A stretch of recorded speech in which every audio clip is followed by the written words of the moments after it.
दोस्तों हाल के समय में हमें दुनिया भर के इक्विटी मार्केट्स में भारी मंदी और वॉल्टिलिटी का माहौल देखने को मिला है। अगर हम स्पेसिफिकली यूएस के मार्केट्स की बात करें तो वहां पे हाल के समय में हमें जो करेक्शन देखने को मिला है वो तो कोविड के बाद से अब तक का सबसे बड़ा करेक्शन रहा है। और मार्केट्स में इतनी ज्यादा वॉलेटिलिटी के चलते हर इन्वेस्टर के दिमाग में यही कंफ्यूजन चल रहा है कि वो अपने इन्वेस्टमेंट के साथ करे तो क्या करे। इन दोस्तों क्या आप मानेंगे अगर मैं आपको ये बताऊं कि आज भी हमारे पास कुछ ऐसे क्रूशियल मार्केट पैरामीटर्स और इंडिकेटर्स ऐसे हैं जिनके सहारे हम बहुत हद तक ये अनुमान लगा सकते हैं कि अभी जो ongoing trade war related markets में अनसर्टेनिटी का माहौल बना हुआ है, ये अनसर्टेनिटी का माहौल कितने दिन तक चल सकता है, जिसके दौरान हमें मार्केट से बाहर रहना चाहिए, और कब तक जाकर ये अनसर्टेनिटी का माहौल टलने लगेगा जिसके बाद हम मार्केट्स में एक फिर से नया फ्रेश एंट्री लेने की सोच सकते हैं। तो चलिए जानते हैं दोस्तों ये मार्केट इंडिकेटर्स कौन से हैं।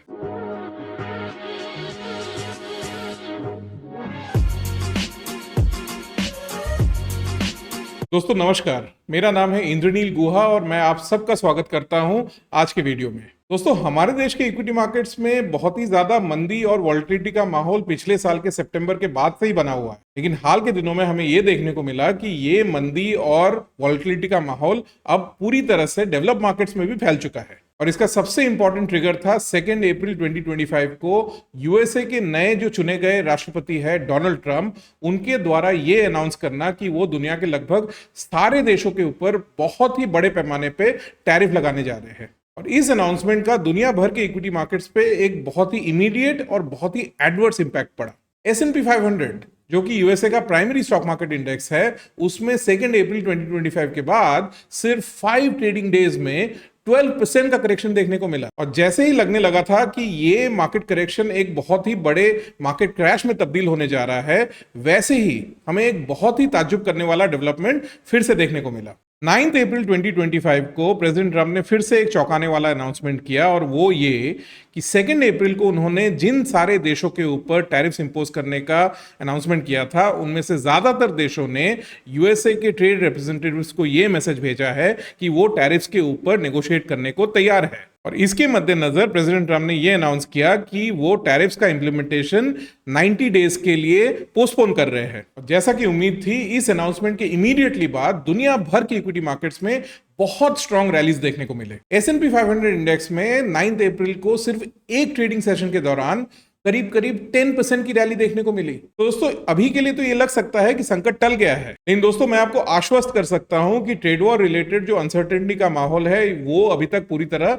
खत्म नहीं हुआ है। But at the same time इस वीडियो में मेरा उद्देश्य बिल्कुल भी ये नहीं है कि इस बारे में मैं स्पेकुलेट करूं कि ये जो अनसर्टेनिटी का माहौल है वो कितने दिन तक चल सकता है। इंस्टेड इस वीडियो में मेरा पूरा फोकस इस बात पे होगा कि हम कुछ ऐसे मार्केट पैरामीटर्स और इंडिकेटर्स को खोज निकाले जो हमें ये बता सके कि इस ऑनगोइंग अनसर्टेनिटी के मद्देनजर हमें इक्विटी मार्केट से कब निकल के बाहर आ जाना चाहिए और कब फिर से ऐसा एक सेफ समय आएगा जब हम इक्विटी मार्केट्स में फिर से नए सिरे से एंट्री ले सकते हैं। इन दोस्तों अगर आप ऐसे इंडिकेटर्स ढूंढ रहे हैं तो मैं आपको शुरू में ही ये बता दूं कि ये इंडिकेटर्स आपको इक्विटी मार्केट में नहीं मिलने वाले। इंस्टेड अगर आप ऐसे इंडिकेटर्स को ढूंढने के बारे में सही में सीरियस है तो इन इंडिकेटर्स को आपको सही मायने में बॉन्ड मार्केट में ढूंढना पड़ेगा। और उसका कारण ये है दोस्तों कि आपको अक्सर इक्विटी मार्केट में नॉविस रिटेल इन्वेस्टर्स मिलेंगे, whereas बॉन्ड मार्केट्स में आपको ज्यादातर सोफिस्टिकेटेड इंस्टीट्यूशनल इन्वेस्टर्स मिलेंगे। और इसीलिए दोस्तों एक मार्केट क्राइसिस के दौरान आपको बॉन्ड मार्केट से जिस तरह के मार्केट सिग्नल्स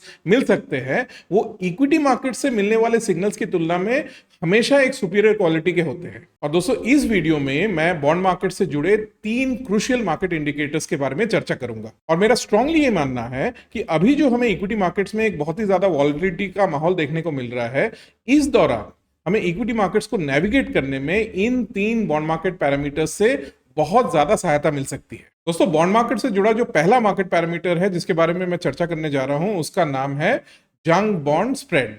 ये एक ब्रांड न्यू पैरामीटर है जिसको मैं इस वीडियो में इंट्रोड्यूस करने जा रहा हूं। इससे पहले इस पैरामीटर के बारे में मैंने मेरे किसी भी इससे पहले के वीडियो में चर्चा नहीं की है। जो दूसरा पैरामीटर है जिसके बारे में मैं चर्चा करूंगा वो है US government 10 year bond yields और तीसरा है मूव इंडेक्स। इनमें से US government 10 year bond yields और मूव इंडेक्स ऐसे पैरामीटर्स है जिनके बारे में मैंने इससे पहले के वीडियोस में काफी एक्सटेंसिवली चर्चा की है। तो चलिए इन पैरामीटर्स को एक एक करके समझते हैं। शुरुआत करते हैं पहले पैरामीटर से जो कि है जंग बॉन्ड स्प्रेड। दोस्तों इससे पहले कि हम समझे कि जंग बॉन्ड स्प्रेड्स क्या होते हैं, हमें पहले ये समझना पड़ेगा कि बॉन्ड्स क्या होते हैं और बॉन्ड्स के अलग अलग कैटेगरीज कौन से होते हैं। दोस्तों बॉन्ड एक प्रकार का लोन होता है।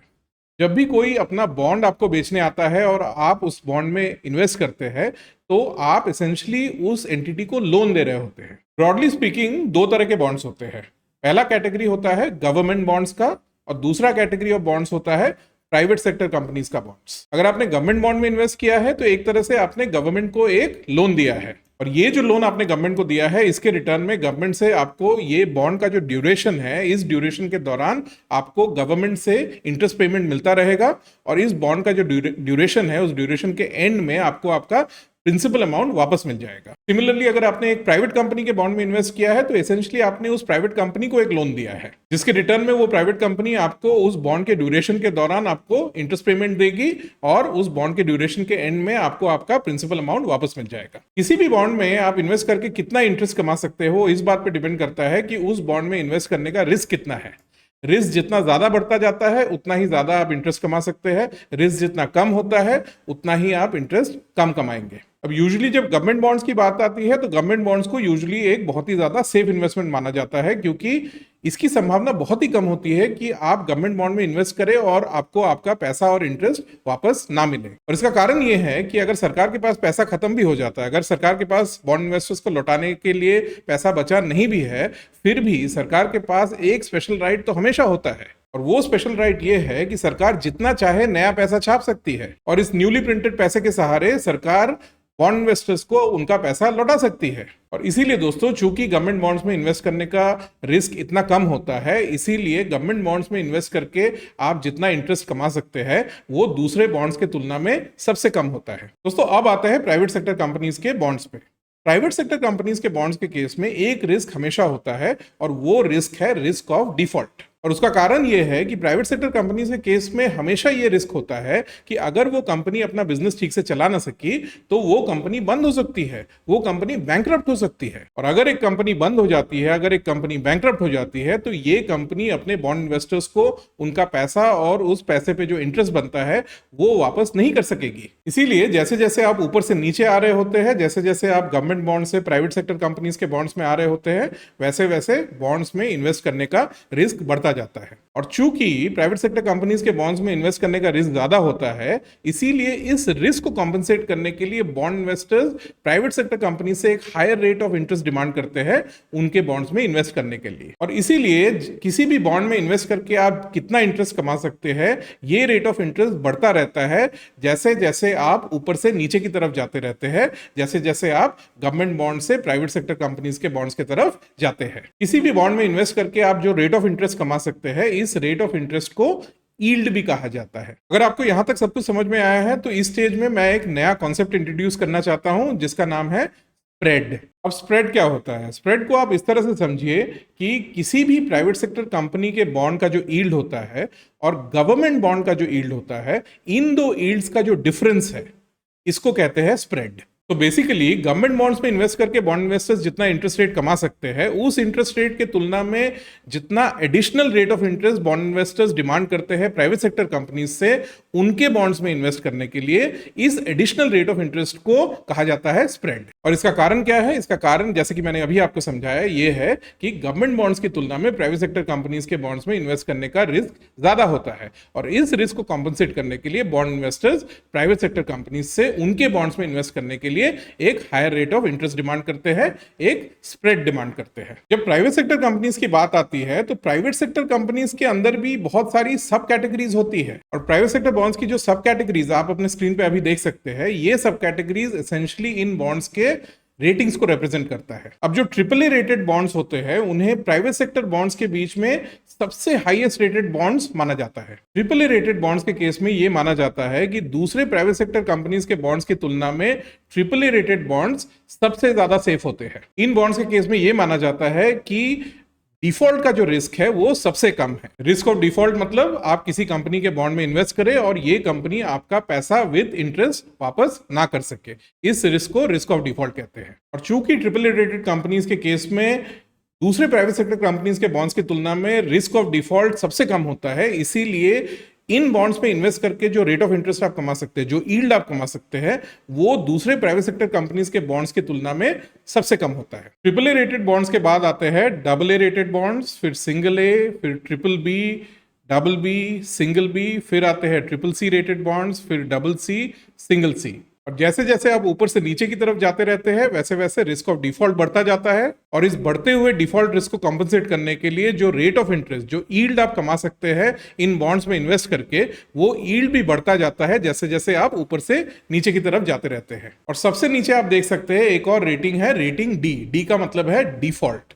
जब कोई कंपनी अपने बॉन्ड इन्वेस्टर्स को उनका पैसा वापस नहीं कर पाती है तो ऑटोमेटिकली उस कंपनी के बॉन्ड्स की रेटिंग डी कर दी जाती है। अब जो प्राइवेट सेक्टर कंपनीज के बॉन्ड्स है, इनके बीच जो पहले 6 कैटेगरीज है, triple A, double A, single A, triple B, double B, single B, इन 6 कैटेगरीज को इन्वेस्टमेंट ग्रेड बॉन्ड्स कहा जाता है। और जब आप एक इन्वेस्टमेंट ग्रेड बॉन्ड में इन्वेस्ट करते हैं तो इसे यूजुअली एक सेफ इन्वेस्टमेंट माना जाता है। गवर्नमेंट बॉन्ड जितना सेफ नहीं, लेकिन फिर भी रीजनेबली सेफ माना जाता है इन बॉन्ड्स को। इसके बाद आते हैं triple C, double C, single C rated bonds. Usually ये जो कंपनीज होते हैं ये बहुत छोटे रीजनल कंपनीज होते हैं। और इन कंपनीज के केस में एक बहुत बड़ा रिस्क ये होता है कि कल को अगर एक बहुत बड़ी मंदी आ जाए, एक बहुत बड़ा इकोनॉमिक डाउनटर्न आ जाए, तो उसके चलते ये कंपनीज बंद हो सकती है, ये कंपनीज बैंकरप्ट हो सकती है। ये रिस्क इन छोटी कंपनीज के केस में बहुत ज्यादा होता है। और इसीलिए प्राइवेट सेक्टर बॉन्ड्स के बीच ये जो 3 कैटेगरीज है, triple C, double C, single C rated bonds, ये 3 कैटेगरीज ऑफ बॉन्ड्स का risk of default private sector pack में सबसे हाईएस्ट माना जाता है। और चूंकि इन कंपनीज के केस में रिस्क ऑफ डिफॉल्ट सबसे ज्यादा होता है, इसीलिए इन कंपनीज के बॉन्ड्स में इन्वेस्ट करके जो रेट ऑफ इंटरेस्ट आप कमा सकते हैं, जो यील्ड आप कमा सकते हैं, वो दूसरे प्राइवेट सेक्टर कंपनीज के बॉन्ड्स की तुलना में सबसे ज्यादा होता है। और इसीलिए इन बॉन्ड्स को आम भाषा में अक्सर हाई यील्ड बॉन्ड्स भी बुलाया जाता है। और कभी कभी तो इन बॉन्ड्स को इतने तिरस्कार से देखा जाता है कि इन्हें कई बॉन्ड इन्वेस्टर्स जंग बॉन्ड्स बुलाते हैं। और फाइनली आता है रेटिंग डी। डी का मतलब है डिफॉल्ट। जैसा कि मैंने थोड़ी देर पहले आपको समझाया, डी की रेटिंग उन कंपनीज के बॉन्ड्स को दी जाती है जिस केस में कंपनी अपने बॉन्ड इन्वेस्टर्स को उनका पैसा वापस नहीं कर पाती है। इस वीडियो में हमारा फोकस होगा ट्रिपल सी, डबल सी और सिंगल सी रेटेड बॉन्ड्स।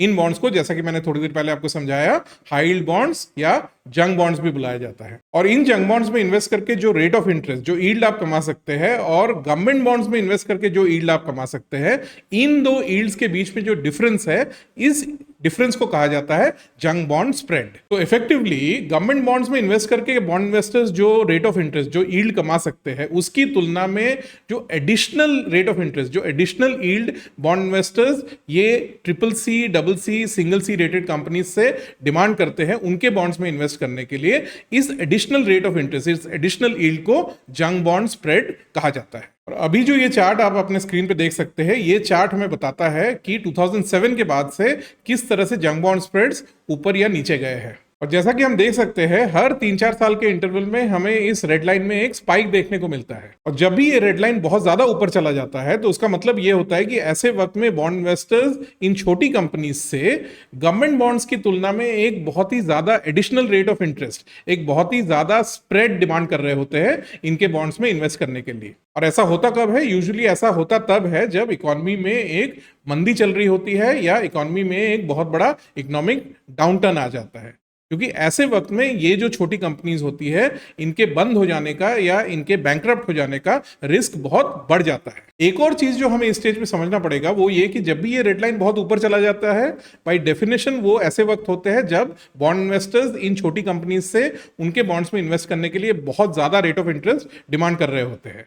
उसका मतलब ये निकलता है कि ऐसे वक्त में इन छोटी कंपनीज के लिए लिक्विडिटी ड्राई अप होने लग जाती है। ऐसे वक्त में ये छोटी कंपनीज को बॉन्ड इन्वेस्टर्स से फंड रेज करने में दिक्कत आने लगती है। दोस्तों, यहां तक आते आते आप में से कईयों को शायद ये समझ में नहीं आ रहा होगा कि इतने देर से हम हाई यील्ड स्प्रेड्स की बात क्यों कर रहे हैं, वो भी यूएस के हाई यील्ड स्प्रेड्स की। तो दोस्तों, उसका कारण ये है, और आप में से कईयों को जान के शायद ये ताज्जुब भी होगा, कि यूएस के जो हाई यील्ड स्प्रेड्स है उसका हमारे देश के निफ्टी के साथ एक बहुत ही टाइट बट इनवर्स रिलेशनशिप है। दोस्तों, ये जो ब्लू लाइन अभी आप अपने स्क्रीन पे देख रहे हैं, ये हमें बताता है कि 2007 के बाद से निफ्टी का ट्रेंड कैसा रहा है। जैसा कि आप अपने स्क्रीन पे देख सकते हैं, ये रेड लाइन और ब्लू लाइन जो है वो करीब करीब एक दूसरे के मिरर इमेजेस रहे हैं हिस्टोरिकली। जैसा कि आप देख सकते हैं, जब भी ये रेड लाइन मतलब कि हाई यील्ड स्प्रेड जब भी बहुत ऊपर चले जाते हैं तब तब हमें निफ्टी में एक करेक्शन देखने को मिलता है, और जब भी ये रेड लाइन नीचे आने लगता है तब तब हमें निफ्टी में बहुत स्ट्रांग रैलीज देखने को मिलते हैं। और दोस्तों, अगर आप गौर से सोच के देखें तो इसमें बहुत ज्यादा ताज्जुब होने जैसा कुछ भी नहीं है, क्योंकि जैसा मैंने थोड़ी देर पहले आपको समझाया, जब भी ये रेड लाइन बहुत ज्यादा ऊपर चले जाता है, इसका मतलब है जब भी हाई यील्ड स्प्रेड बहुत ज्यादा स्पाइक कर जाते हैं, यूजुअली ये तभी होता है जब यूएस इकोनॉमी में एक रिसेशन देखने को मिलता है या यूएस इकोनॉमी में एक बहुत सीवियर इकोनॉमिक डाउनटर्न देखने को मिलता है। और अगर आपने मेरे पिछले वीडियोस देखे हैं तो शायद आपको यह भी पता होगा कि पिछले 25 साल में, पिछले 25 इयर्स में जब जब यूएस इकोनॉमी में रिसेशन आया है तब तब हमारे देश के स्टॉक मार्केट में बड़े मार्केट क्रैशेस देखने को मिले हैं। इनफैक्ट 2007 के बाद जब जब यूएस इकोनॉमी में रिसेशन देखने को मिला है, उन पीरियड्स को अगर हम इस चार्ट में हाईलाइट कर ले तो हम क्लियरली देख सकते हैं कि जब भी हाई यील्ड स्प्रेड्स बहुत तेजी से ऊपर गए, जब भी ये रेड लाइन बहुत तेजी से ऊपर गया है, ये एक बहुत ही यूजफुल एडवांस इंडिकेटर रहा है इस बात का कि आने वाले समय में हमें एक रिसेशन देखने को मिल सकता है। इनफैक्ट क्लियरली हम इस चार्ट में देख सकते हैं कि हिस्टोरिकली जब भी ये रेड लाइन 10% के ऊपर गया है, हमें उसके बाद यूएस में एक रिसेशन देखने को मिला है। और इसीलिए दोस्तों, ये मेरे लिए बहुत बड़ा वार्निंग सिग्नल था जब 2 अप्रैल को डोनाल्ड ट्रंप ने अमेरिका के लगभग सारे ट्रेडिंग पार्टनर्स में बहुत ज्यादा टैरिफ लगाने का अनाउंसमेंट किया, और इसके तुरंत बाद हमने देखा कि हाई यील्ड स्प्रेड्स बहुत तेजी से ऊपर जाने लगे। अगर हम इस चार्ट में थोड़ा जूम इन करते हैं और हाल के समय में इस रेड लाइन में क्या हरकत हो रही थी उस पर फोकस करने की कोशिश करते हैं, तो हम देख सकते हैं कि एज रिसेंटली एज 24 मार्च 2025 इस दिन तक ये जो रेड लाइन था, ये हाई यील्ड स्प्रेड्स का स्तर था, ये सिर्फ 3.05% पे था। 24 मार्च मतलब 2 अप्रैल से जस्ट अबाउट एक हफ्ता पहले।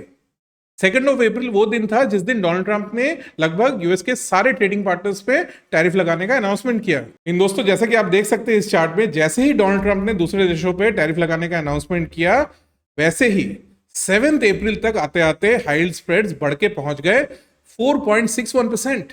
इसका मतलब क्या निकला? इसका मतलब ये निकला कि 24 मार्च से 7 अप्रैल के बीच, जो कि एक 2 हफ्ते का इंटरवल है, सिर्फ 2 हफ्ते के अंतराल में हाई यील्ड स्प्रेड्स 3.05% से बढ़ के पहुंच गए 4.61% तक। मतलब सिर्फ 2 हफ्ते के अंतराल में हमें हाई यील्ड स्प्रेड्स में 150 बेसिस पॉइंट से भी ज्यादा का स्पाइक देखने को मिला। इन दोस्तों, हाल के दिनों में जिस बात से मुझे बहुत ज्यादा राहत मिली वो ये कि 9 अप्रैल को प्रेसिडेंट ट्रंप ने टैरिफ इंप्लीमेंटेशन को 90 डेज से पोस्टपोन कर दिया, 90 डेज से टाल दिया, और इसके बाद से हम देख सकते हैं कि हाई यील्ड स्प्रेड्स कंटिन्यूअसली नीचे आने लगे हैं। अभी जो मोस्ट रीसेंट रीडिंग है हमारे पास वो है 16 अप्रैल का, और 16 अप्रैल तक आते आते हाई यील्ड स्प्रेड्स गिर के पहुंच गए थे 4.16% तक। दोस्तों, अभी के लिए तो शायद खतरा टल गया है, लेकिन एक बात जो मैं आपको एक बहुत ही हाई कन्विक्शन के साथ बता सकता हूं वो ये कि आने वाले समय में हमें हाई यील्ड स्प्रेड में बहुत ज्यादा वॉलिटिलिटी देखने को मिल सकती है। आने वाले समय में जब जब यूएस और चाइना के बीच में ट्रेड वॉर रिलेटेड टेंशंस बढ़ेंगे तब तब हमें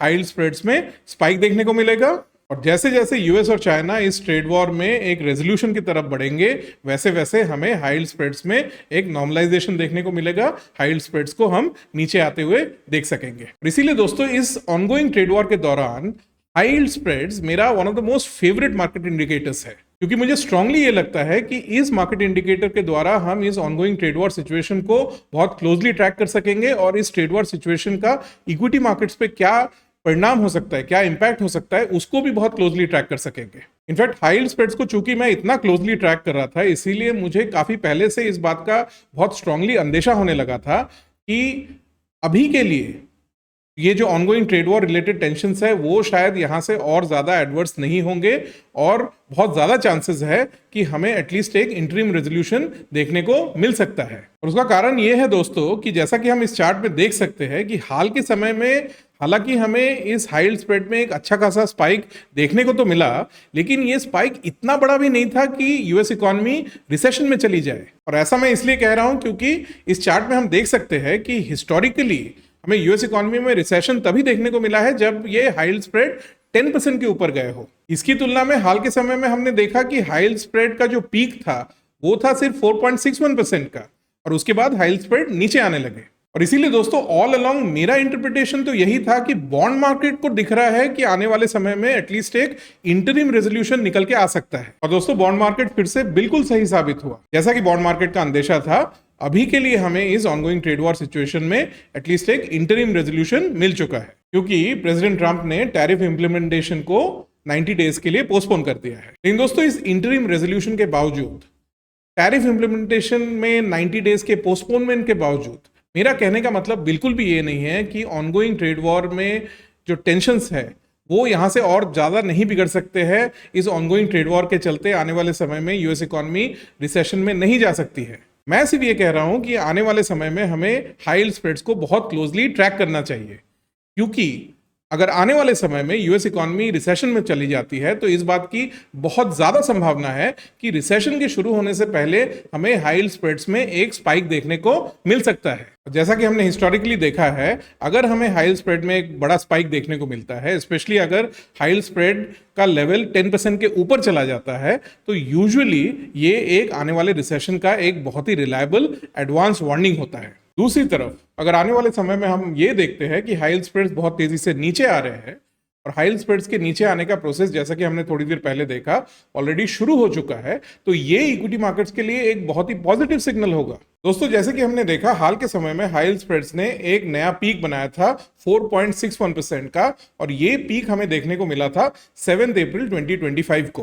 लेकिन 7 अप्रैल के बाद से हमें हाई यील्ड स्प्रेड्स में कंटिन्यूअसली एक डिक्लाइन देखने को मिल रहा है, और 16 अप्रैल तक आते आते हाई यील्ड स्प्रेड का लेवल गिर के आ गया था 4.16% पे। दोस्तों ये प्रोसेस अगर जारी रहता है और आने वाले समय में हाई यील्ड स्प्रेड 3.5% के भी नीचे चले जाते हैं, स्टिल बेटर 3% के भी नीचे चले जाते हैं, तो ये इक्विटी मार्केट्स के लिए एक बहुत ही पॉजिटिव सिग्नल होगा। और मेरी राय में ऐसी सूरत में हम फिर से नए सिरे से इक्विटी मार्केट में निवेश करने के बारे में सोचना शुरू कर सकते हैं। दोस्तों चलिए वापस चलते हैं हमारे 3 बॉन्ड मार्केट इंडिकेटर्स के लिस्ट में, जो लिस्ट मैंने आपको इस वीडियो के शुरुआत में दिखाया था। अब तक हमने चर्चा की जंग बॉन्ड स्प्रेड्स के बारे में। अब बढ़ते हैं अगले 2 बॉन्ड मार्केट इंडिकेटर्स की तरफ, जो कि है US government 10 year bond yields and move index. इन दोस्तों ये वीडियो बहुत लंबा ना हो जाए, इसलिए अगले 2 जो पैरामीटर्स है इस पे चर्चा हम जारी रखेंगे इस सीरीज के पार्ट 2 में। दोस्तों अगले वीडियो में मैं इन बॉन्ड मार्केट पैरामीटर्स को यूज करके आपको एक बहुत ही यूनिक इन्वेस्टमेंट स्ट्रेटजी के बारे में भी बताऊंगा, जिस स्ट्रेटजी को आप अपने एसआईपी में इनकॉर्पोरेट कर सकते हैं,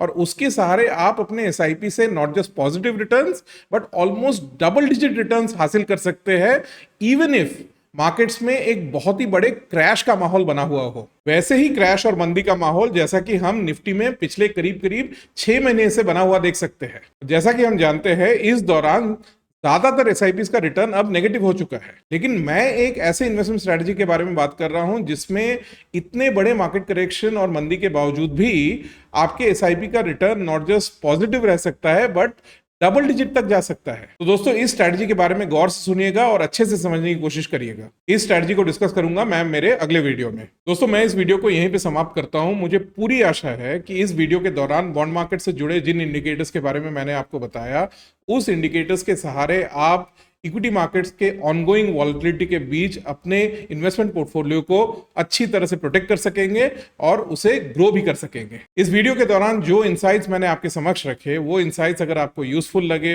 आपको पसंद आए, तो इस वीडियो को जरूर लाइक करिएगा, जरूर शेयर करिएगा और इस चैनल को सब्सक्राइब करना बिल्कुल मत भूलिएगा। इस वीडियो को देखने के लिए बहुत बहुत धन्यवाद। अगले वीडियो में बहुत जल्द मुलाकात होगी, तब तक के लिए गुड बाय।